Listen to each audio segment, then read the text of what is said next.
ಈ ಕಾರ್ಯಕ್ರಮದ ಪ್ರಾಯೋಜಕರು Gadiyar group of companies. Gadiar Group of Companies, synonymous with excellence and innovation, stands as your dynamic partner for progress. Gadiar Group ensures safety as guardians in firefighting and builds vibrant communities in real estate. Building tomorrow, today.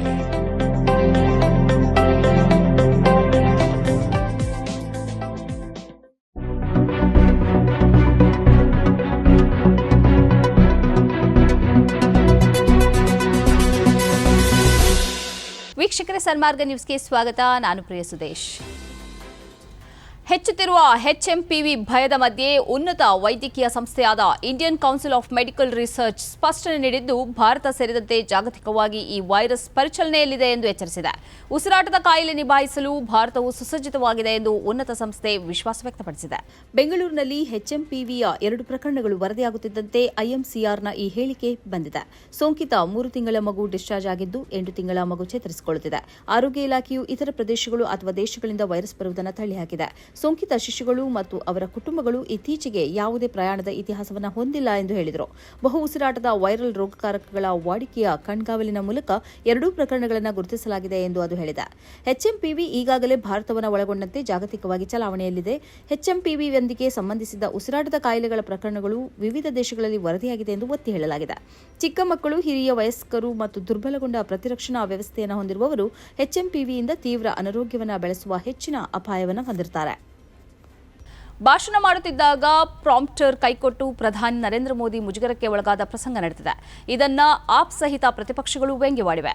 ದೆಹಲಿಯ ರೋಹಿಣಿಯಲ್ಲಿ ಈ ಘಟನೆ ನಡೆದಿದ್ದು, prompter ಕೈಕೊಟ್ಟ ಕಾರಣ ಪ್ರಧಾನಿ ಮೋದಿ ಏನನ್ನೂ ಮಾತನಾಡದೆ ಸುಮ್ಮನಿದ್ದ video viral ಆಗಿದೆ. ಪ್ರಧಾನಿ ನರೇಂದ್ರ ಮೋದಿ ಅವರು ಭಾರೀ ಆವೇಶದಿಂದ ಭಾಷಣ ಮಾಡುತ್ತಿದ್ದಾಗ ತಕ್ಷಣ ಪ್ರಾಂಪ್ಟರ್ ಕೈಕೊಟ್ಟಿತು. ಆ ಕಾರಣದಿಂದಾಗಿ ಅವರು ಭಾಷಣ ನಿಲ್ಲಿಸಿದ್ರು. ಹಲವು ನಿಮಿಷಗಳ ಕಾಲ ಅವರೇನು ಮಾತನಾಡಲಿಲ್ಲ. ಭಾಷಣವನ್ನು ಆರಂಭಿಸುವುದಕ್ಕಾಗಿ ಟೆಲಿಪ್ರಾಂಪ್ಟರ್ ಅನ್ನು ಕಾಯುತ್ತಾ ನಿಂತ ಪ್ರಧಾನಿಯ ವಿಡಿಯೋ ಸೋಷಿಯಲ್ ಮೀಡಿಯಾದಲ್ಲಿ ವೈರಲ್ ಆಗಿದೆ. ಇದೇ ವೇಳೆ ದೆಹಲಿಯ ಬಿಜೆಪಿಯಂತೆಯೇ ಪ್ರಧಾನಿಯ ಪ್ರಾಂಪ್ಟರ್ ಕೂಡ ಸೋಲೊಪ್ಪಿಕೊಂಡಿದೆ ಎಂದು ಆಪ್ ವ್ಯಂಗ್ಯವಾಡಿದೆ. ಅಫ್ಘಾನಿಸ್ತಾನದ ಮೇಲೆ ಪಾಕಿಸ್ತಾನದ ವೈಮಾನಿಕ ದಾಳಿಯನ್ನು ಭಾರತ ತೀವ್ರವಾಗಿ ಖಂಡಿಸಿದೆ. ಪಾಕಿಸ್ತಾನಕ್ಕೆ ಅದರ ವೈಫಲ್ಯಗಳನ್ನು ಮುಚ್ಚಿಟ್ಟುಕೊಳ್ಳುವುದಕ್ಕಾಗಿ ನೆರೆಹೊರೆಯವರನ್ನು ದೂಷಿಸುವುದು ಹಳೆಯ ಚಾಳಿಯಾಗಿ ಬಿಟ್ಟಿದೆ ಎಂದು ಭಾರತದ ವಿದೇಶಾಂಗ ಇಲಾಖೆ ಟೀಕಿಸಿದೆ. ಭಯೋತ್ಪಾದಕರ ಅಡಗುತಾಣಗಳನ್ನು ಗುರಿಯಾಗಿಸಿಕೊಂಡು ಅಫ್ಘಾನಿಸ್ತಾನದ ವೈಮಾನಿಕ ದಾಳಿ ನಡೆಸಿದ್ದಾಗಿ ಪಾಕ್ ಹೇಳಿತ್ತು. ಮಹಿಳೆಯರು ಮತ್ತು ಮಕ್ಕಳು ಸೇರಿದಂತೆ ಅಫ್ಘಾನ್ ನಾಗರಿಕರ ಮೇಲಿನ ವೈಮಾನಿಕ ದಾಳಿಯಲ್ಲಿ ಹಲವಾರು ಅಮೂಲ್ಯ ಜೀವಗಳನ್ನು ಕಳೆದುಕೊಂಡಿರುವ ಮಾಧ್ಯಮ ವರದಿಗಳನ್ನು ನಾವು ಗಮನಿಸಿದ್ದೇವೆ. ಅಮಾಯಕ ನಾಗರಿಕರ ಮೇಲಿನ ಯಾವುದೇ ದಾಳಿಯನ್ನು ನಾವು ನಿಸ್ಸಂದಿಗ್ಧವಾಗಿ ಖಂಡಿಸುತ್ತೇವೆ ಎಂದು ವಿದೇಶಾಂಗ ವ್ಯವಹಾರಗಳ ಸಚಿವಾಲಯದ ವಕ್ತಾರ ರಣಧೀರ್ ಜೈಸ್ವಾಲ್ ಹೇಳಿದ್ದಾರೆ. ತನ್ನ ಆಂತರಿಕ ವೈಫಲ್ಯಗಳಿಗೆ ನೆರೆಹೊರೆಯವರನ್ನು ದೂಷಿಸುವುದು ಪಾಕಿಸ್ತಾನದ ಹಳೆಯ ಅಭ್ಯಾಸವಾಗಿದೆ. ಈ ನಿಟ್ಟಿನಲ್ಲಿ ಅಫ್ಘಾನ್ ವಕ್ತಾರರ ಪ್ರತಿಕ್ರಿಯೆಯನ್ನು ನಾವು ಗಮನಿಸಿದ್ದೇವೆ ಎಂದು ಇದೇ ವೇಳೆ ಅವರು ಹೇಳಿದರು. ಪೂರ್ವ ಅಫ್ಘಾನಿಸ್ತಾನದ ಮೇಲೆ ಡಿಸೆಂಬರ್ 24ರಂದು ಪಾಕಿಸ್ತಾನ ವೈಮಾನಿಕ ದಾಳಿ ನಡೆಸಿದ್ದು, ದಾಳಿಯಲ್ಲಿ 46 ಜನರು ಸಾವನ್ನಪ್ಪಿದ್ದಾರೆ. ಮೃತಪಟ್ಟವರಲ್ಲಿ ಹೆಚ್ಚಾಗಿ ಮಹಿಳೆಯರು ಮತ್ತು ಮಕ್ಕಳು ಇದ್ದಾರೆ. ಏಕಾಂತ ಮತ್ತು ಒಂಟಿತನವು ವಿವಿಧ ರೋಗಗಳಿಗೆ ಕಾರಣವಾಗಬಹುದು ಮತ್ತು ಅದು ಸಾವಿನವರೆಗೂ ಕೊಂಡೊಯ್ಯಬಹುದು ಎಂದು ಸಂಶೋಧನೆಯೊಂದು ಹೇಳಿದೆ. ಕೇಂಬ್ರಿಡ್ಜ್ ವಿಶ್ವವಿದ್ಯಾಲಯ ಮತ್ತು ಚೀನಾದ ಫುಡಾನ್ ವಿಶ್ವವಿದ್ಯಾಲಯವು ಜಂಟಿಯಾಗಿ ನಡೆಸಿದ ಸಂಶೋಧನೆಯಲ್ಲಿ ಈ ಅಭಿಪ್ರಾಯ ವ್ಯಕ್ತವಾಗಿದೆ. ಈ ಕುರಿತಾದ ಸಂಶೋಧನಾ ವರದಿಯನ್ನು ನೇಚರ್ ಹ್ಯೂಮನ್ ಬಿಹೇವಿಯರ್ ಜರ್ನಲ್ಸ್ ಪ್ರಕಟಿಸಿದೆ. ಶಾಂತಿ, ಮಾನಸಿಕ ನೆಮ್ಮದಿಗಾಗಿ ಮಾತ್ರವಲ್ಲ, ದೈಹಿಕ ಆರೋಗ್ಯಕ್ಕೂ ಇತರರೊಂದಿಗೆ ಸಂಬಂಧವನ್ನು ಬೆಳೆಸುವುದು ಬಹಳ ಅಗತ್ಯ ಎಂದು ಈ ವರದಿಯಲ್ಲಿ ಹೇಳಲಾಗಿದೆ. ಈ ಸಂಶೋಧನೆಗಾಗಿ 40 ವರ್ಷದಿಂದ 69 ವರ್ಷದ ಒಳಗಿನ 42,000 ಜನರ ಬದುಕಿನ ಮಾಹಿತಿಯನ್ನು ಬಳಸಿಕೊಳ್ಳಲಾಗಿದೆ. 1 ಲಕ್ಷಕ್ಕಿಂತಲೂ ಅಧಿಕ ಪ್ರೋಟೀನ್ಗಳು ಮತ್ತು ಅವುಗಳಿಗೆ ಸಂಬಂಧಿಸಿದ ಹಲವು ವಿಧಗಳು ಮನುಷ್ಯನ ದೇಹದಲ್ಲಿವೆ. ಸ್ವಯಂ ಒಂಟಿತನದ ಕಾರಣದಿಂದಾಗಿ ಮತ್ತು ಸಾಮಾಜಿಕವಾಗಿ ಯಾರೊಂದಿಗೂ ಸೇರದೆ ಉಂಟಾಗುವ ಒಂಟಿತನದಿಂದಾಗಿ ಇವುಗಳಲ್ಲಿ ಆಗುವ ವ್ಯತ್ಯಾಸವನ್ನು ಕೂಡ ಸಂಶೋಧಕರು ಪರಿಶೀಲಿಸಿದ್ದಾರೆ. ಆನ್ಲೈನ್ ಮೋಸ ಭಾರತಕ್ಕೆ ಮಾತ್ರ ಸೀಮಿತ ಅಲ್ಲ.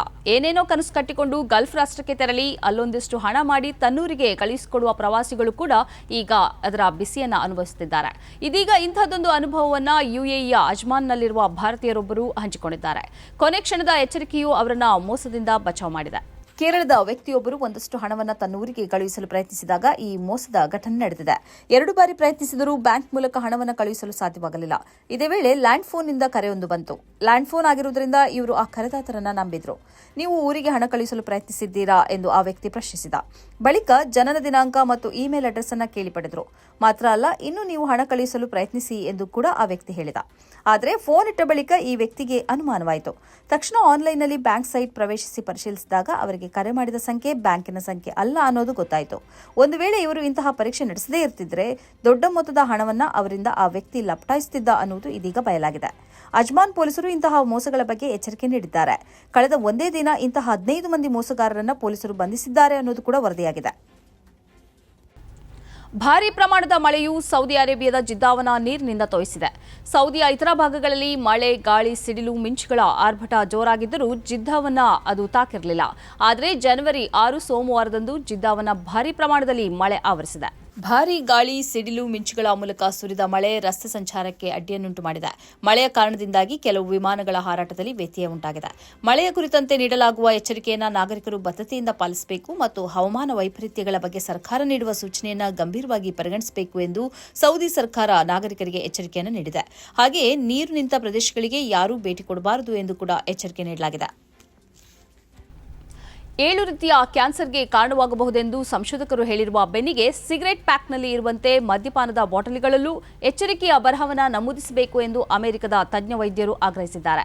ಮದ್ಯಪಾನದಿಂದಾಗಿ ಪ್ರತಿ ವರ್ಷ ಅಮೆರಿಕದಲ್ಲಿ 1 ಲಕ್ಷ ಮಂದಿಗೆ ಕ್ಯಾನ್ಸರ್ ತಗುಲುತ್ತದೆ ಮತ್ತು 20,000 ಮಂದಿ ಈ ಕ್ಯಾನ್ಸರ್ನಿಂದಾಗಿ ಸಾವಿಗೀಡಾಗುತ್ತಾರೆ ಎಂದು ವೈದ್ಯರು ಹೇಳಿದ್ದು, ಆದರೆ ಸಾಮಾನ್ಯ ಅಮೆರಿಕನ್ನರಿಗೆ ಈ ವಾಸ್ತವಾಂಶ ಗೊತ್ತಿಲ್ಲ ಎಂದು ಅಮೆರಿಕದ ಪ್ರಸಿದ್ಧ ವೈದ್ಯ ವಿವೇಕ್ ಮೂರ್ತಿ ಎತ್ತಿ ಹೇಳಿದ್ದಾರೆ. ಸಿಗರೇಟು ಮತ್ತು ಮಾದಕ ವಸ್ತುಗಳ ಬಳಿಕ ಕ್ಯಾನ್ಸರ್ ತರುವ 3ನೇ ಕಾರಣವಾಗಿ ಮದ್ಯವನ್ನ ಈ ವೈದ್ಯರು ಎತ್ತಿ ಹೇಳಿದ್ದಾರೆ. ಬಿಯರ್, ವೈನ್ ಸಹಿತ ಯಾವುದೇ ರೀತಿಯ ಮದ್ಯಪಾನವು ಕ್ಯಾನ್ಸರ್ಗೆ ಕಾರಣವಾಗುತ್ತದೆ ಎಂದು ಅವರು ಹೇಳಿದ್ದಾರೆ. ಸ್ತನ ಕ್ಯಾನ್ಸರ್, ಗಂಟಲು, ಕರಳು, ಅನ್ನನಾಳ, ಬಾಯಿ, ಶ್ವಾಸಕೋಶ ಮುಂತಾದ ಕ್ಯಾನ್ಸರ್ಗಳಿಗೆ ಮದ್ಯಪಾನ ಕಾರಣವಾಗುತ್ತದೆ ಎಂದು ವೈದ್ಯರು ಹೇಳಿದ್ದಾರೆ.